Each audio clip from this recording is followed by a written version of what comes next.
নমস্কাৰ বন্ধুসকল, নাথ ব্লগ চেনেললৈ আপোনালোকক স্বাগতম জনাইছোঁ। বন্ধুসকল, আজি আমি কথা পাতিম লোকেল কুকুৰাই হওক বা ব্ৰইলাৰ কুকুৰাই হওক বা সোণালী কুকুৰাই হওক, যি পাতলা পায়খানা কৰে। পাতলা পায়খানাৰ ফলত সিহঁতৰ গাত পোক ধৰে আৰু পোক ধৰে শৌচ কৰা দৰ্জাখনৰ ওচৰতে সিহঁতৰ পোক ধৰে।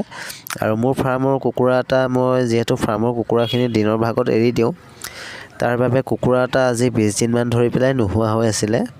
তেওঁ বাঁহৰ তলত গৈ পেলাই আছিলেগৈ আৰু 20 দিনৰ মূৰত আজি মই সেই কুকুৰাটোক উদ্ধাৰ কৰিলোঁ আৰু মই দেখা পালোঁ যে বাঁহৰ চেপত সোমাই আছেগৈ।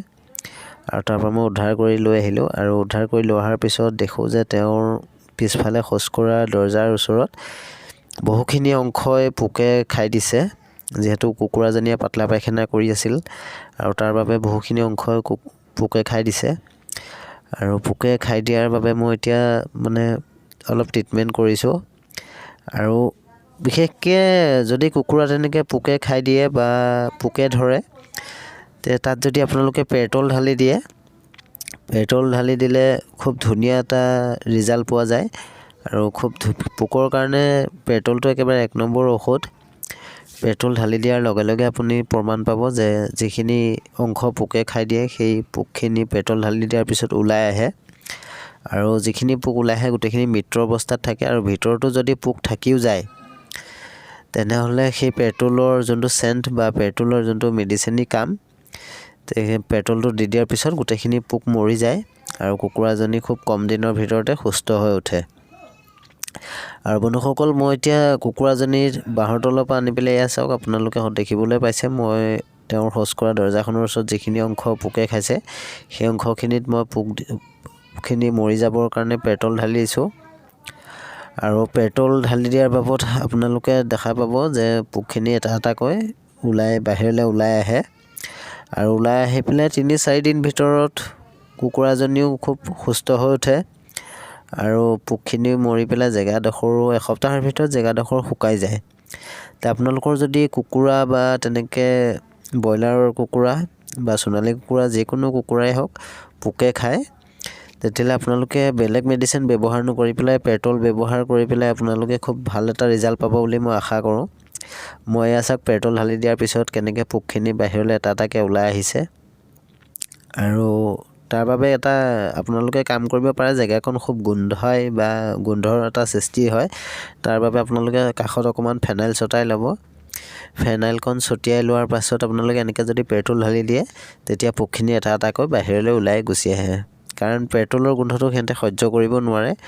পেট্ৰলটো যিহেতু বহুত কাঢ়া বস্তু, তাৰ বাবে আপোনালোকে চাওক, এয়া মই পেট্ৰল ঢালি দিয়াৰ পিছত পোকখিনি বাহিৰলৈ এটা এটাকৈ ওলাই আছে।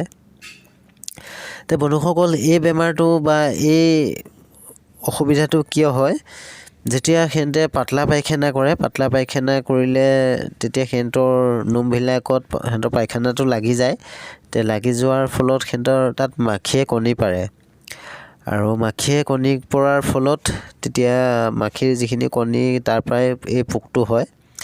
আৰু এই পোকটো বৰ লেতেৰা পোক, সি ভিতৰলৈকে সিহঁতক খুলি খুলি খাই গোটেই এয়া চাওক, কুকুৰাজনীখিনি আধা অংশই খাই পেলালে। কিন্তু কুকুৰাজনী খুব ধুনীয়া কুকুৰা আছিলে, কণী পাৰি আছিলে। আৰু 20 দিনমান যদি নোহোৱা হৈছিলে, মই ভাবিছিলোঁ কোনোবা বাহিৰৰ জীৱ জন্তুৱে কিবা ধৰিলে চাগে, বা কুকুৰে বা সাপে তেনেকৈ ধৰিলে, তাৰ বাবে কুকুৰাজনী আৰু ফাৰ্মলৈ ঘূৰি নাহিলে, মই তেনেকৈ ভাবিছিলোঁ। কিন্তু আজি যিহেতু মই বাঁহৰ তলিত গৈ কুকুৰাজনী দেখিলোঁ, তেওঁ বাঁহৰ চেপত সোমাই আছে। আৰু মই কুকুৰাজনী উদ্ধাৰ কৰি আনি পেলাই এয়া তেওঁ পোক ধৰা জেগাকণত পেট্ৰল ঢালি দিছোঁ। আৰু আপোনালোকে দেখিবলৈ পাইছে, এয়া পোকখিনি চাওক, খুব ধুনীয়াকৈ এটা এটাকৈ এয়া ওলাই ওলাই গৈ আছে। আৰু ভিতৰতো যদি তেনেকৈ থাকি যায়, পোকখিনি ভিতৰতে মৰি যাব। এয়া চাওক, জেগাখিনি বহুতখিনি জেগাই খাই পেলালে, আধা অংশই খাই পেলালে। বন্ধুসকল, আপোনালোকক মই এনেকৈ কুকুৰাৰ ফাৰ্মিঙৰ ভিডিঅ' মই আগতো দিছোঁ। আৰু এইটো মোৰ কিন্তু পোকে ধৰাটো আজি মই ফাৰ্ষ্ট কণ্ডিশ্যনটো পাইছোঁ। আৰু কুকুৰাজনী চাওক, খুব ধুনীয়া কুকুৰা, তেওঁ কণী পাৰি থকা কুকুৰা। জীৱ এটাকতো এনেকৈ আলাথানি হ'ব দিব নোৱাৰি, তাৰ বাবে মই যত্ন কৰিছোঁ। বন্ধুসকল, ভিডিঅ'টো চাই পেলাই কেনেকুৱা পালে আপোনালোকে কমেণ্ট বক্সত জনাব। যদি ভিডিঅ'টো চাই ভাল পালে ভিডিঅ'টো লাইক কৰিব, শ্বেয়াৰ কৰিব আৰু চেনেলটো আপোনালোকৰ নিজৰ কৰি ল'বলৈ চেনেলটো ছাবস্ক্ৰাইব কৰি ল'ব।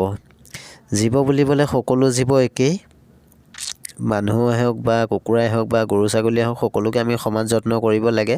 পোকে খাইছে যদিও আমি তাৰ যত্নখিনি ৰাখিব লাগে, কিয়নো পোকে খাইছে বুলি যদি আমি অৱহেলা কৰোঁ তো জীৱটোৱে বহুত কষ্ট পাব। তাৰ বাবে মই কোনো জীৱকে অৱহেলা নকৰোঁ।